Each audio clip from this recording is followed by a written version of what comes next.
America के सदर Donald Trump ने इंटरनेशनल क्रिमिनल कोर्ट पर सैंक्शंस लगा दी हैं और इसकी वजह आईसीसी की तरफ से इस्राएली प्राइम मिनिस्टर बेंजामिन नेतन्याहू और साबिक डिफेंस मिनिस्टर योआव गैलेंट के खिलाफ वॉर क्राइम्स के चार्जेस लगाकर अरेस्ट वारंट इशू करना है। डोनाल्ड ट्रंप की तरफ से आईसीसी पर सैंक्शंस लगाना दुनिया भर के लिए काफी हैरान कुन है। पहले भी अमेरिका और आईसीसी के दरमियान कॉन्फ्लिक्ट्स रहे हैं, लेकिन कभी भी यूएस प्रेसिडेंट ने इतना एक्सट्रीम एक्शन नहीं लिया था। अब ट्रंप की न्यू पॉलिसी के मुताबिक 3 चीजें हुई हैं। नंबर 1, आईसीसी ऑफिशियल्स के एसेट्स फ्रीज कर दिए गए हैं। नंबर 2, आईसीसी मेंबर्स की अमेरिका में एंट्री बैन कर दी गई है। और नंबर 3, अगर आईसीसी ने इसराइल के खिलाफ केस परसू किया तो और भी सख्त एक्शंस हो सकते हैं। आईसीसी की तरफ से नेतन्याहू और गैलेंट पर वॉर क्राइम्स का केस शुरू करने पर डोनाल्ड ट्रंप ने इसे पॉलिटिकल अटैक भी करार दिया और इसराइल की खुली हिमायत की। ट्रंप के क्रिटिक्स का कहना है कि यह सिर्फ इसराइल को प्रोटेक्ट करने का एक बहाना है, लेकिन ट्रंप और उसके सपोर्टर्स का कहना है कि आईसीसी बायस्ड है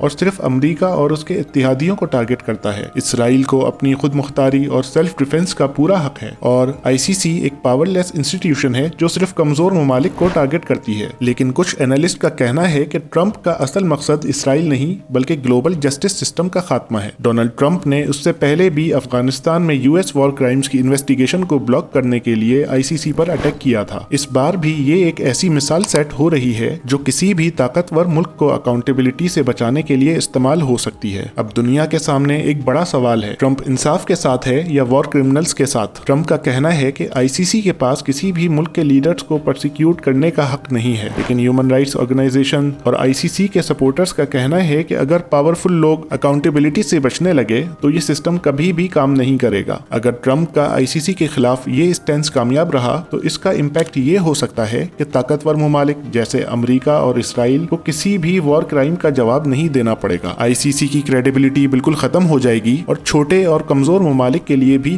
ग्लोबल जस्टिस सिस्टम बेमायने हो जाएगा। अगर ये ट्रेंड सेट हो गया तो कल को रशिया, चाइना या किसी भी और पावर को वॉर क्राइम्स के इल्जाम से बचाने के लिए लीगल कवर मिल जाएगा। अब सवाल ये है कि आगे क्या हो सकता है। आईसीसी इस वक्त अपने सबसे बड़े एग्जिस्टेंशियल क्राइसिस से गुजर रहा है। अगर ट्रंप के प्रेशर में आ गया तो इसका मतलब होगा कि पावरफुल नेशंस अकाउंटेबिलिटी से हमेशा के लिए बच निकलेंगी। लेकिन अगर आईसीसी ने ट्रंप की धमकियों को नजरअंदाज कर दिया तो इसके नताइज भी खतरनाक हो सकते हैं। अमेरिका और इसराइल आईसीसी से मुकम्मल तौर पर विड्रॉ भी कर सकते हैं, जो एक बड़ी डिप्लोमेटिक क्राइसिस का सबब बन सकती है। इस वक्त दुनिया एक नए वर्ल्ड ऑर्डर की तरफ जा रही है जहां जस्टिस और पॉलिटिक्स एक दूसरे से मिलते नजर आ रहे हैं। ये देखना होगा कि क्या सच में किसी लीडर को अकाउंटेबिलिटी से ऊपर समझा जाएगा या फिर दुनिया एक नए इंसाफ के निजाम को तलाश करना शुरू कर देगी।